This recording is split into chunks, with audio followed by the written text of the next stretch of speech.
Hello, and welcome to the Office of International Programs Post-Completion Optional Practical Training, or OPT for short, workshop. My name is Martin Rosales, the Designated School Official, or DSO, responsible for OPT. This workshop is intended for students who are in their last semester of their program and want to take advantage of OPT.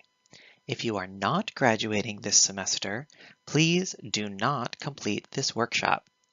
The first section will focus on a general overview of OPT, the eligibility requirements, and the application timeline.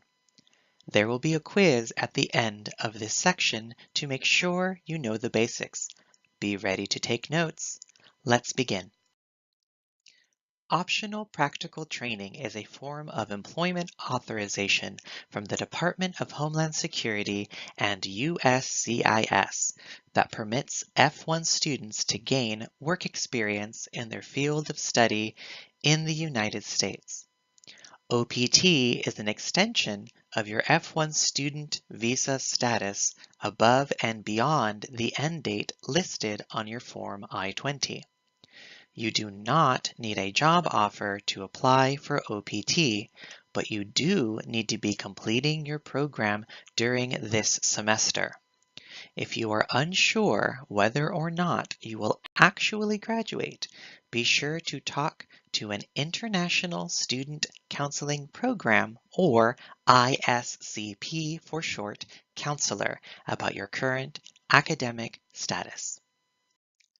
All F1 students who have maintained full-time status at City College of San Francisco for a minimum of one full academic year are eligible for OPT.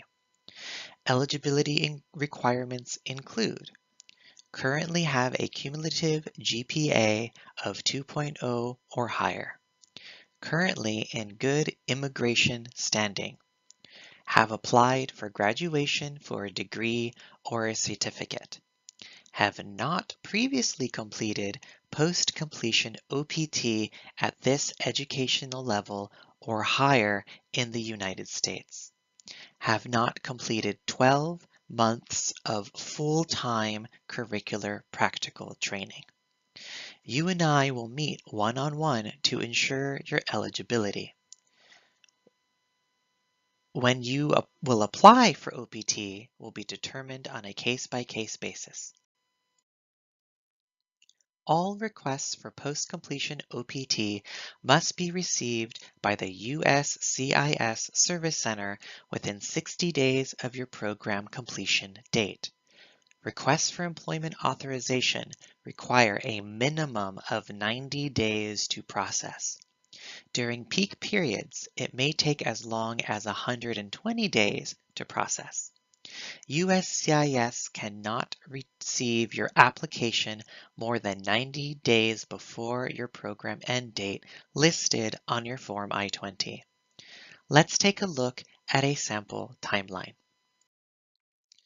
So to know when you can apply for OPT, you must first know the program end date. For fall 2017, the program end date is December 22nd, 2017. This is the last day of class that we'll be using to calculate from. We can apply up to 90 days before the program end date. So the first day to apply is September 24th, 2017. Since the program end date on your I-20 starts the countdown for your 60-day grace period, you have to apply for OPT before your grace period ends. So 60 days after the program end date is February 20th, 2018. This is the absolutely last day that USCIS can receive your OPT application. We have seen when we can apply for OPT. However, you will also need to choose a start date for OPT. Your OPT cannot start until the day after your program completion date.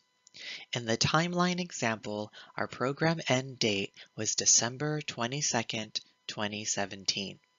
That means the very first day you can start your OPT is December 23rd, 2017. The very last day you can choose is the end of your 60-day application window. Using our sample timeline above, that would be February 20th, 2018. OPT expires 12 months from the requested start date on the application. So, if you decide to start OPT on December 23rd, 2017, for example, your OPT will end on December 22nd, 2018. There are some things that you need to consider before applying. Are you going to graduate on time? If there is a chance that your graduation date may be delayed, wait until you have final confirmation before filing for OPT. If you do not graduate, we will have to cancel your application for OPT. If you don't graduate, please work with both the OIP and ISCP to get a program extension to finish any outstanding degree requirements. The entire OPT application process takes time. From OPT I-20 request to receipt of the Employment Authorization Document, known as the EAD from USCIS, it can take 3 to 4 months. Be sure to plan accordingly. Don't start working before you legally can. Students are not eligible to work until they fulfill the following requirements. They have received the EAD card, and the start date on the EAD card has been reached. Do you know how to write a resume? Do you know how to present yourself to a potential employer during an interview? Do you know how to find a job? If you answered no or I don't know to any of the questions, you might not be ready. You should get in contact with the Career Center to make sure you are prepared before you graduate. More information on the Career Center is available below this video. This concludes the general overview for post-completion OPT. Next, you will have to take a quiz to move on to the next section. Here comes the quiz password. The quiz password is 90 days. Good luck on the quiz.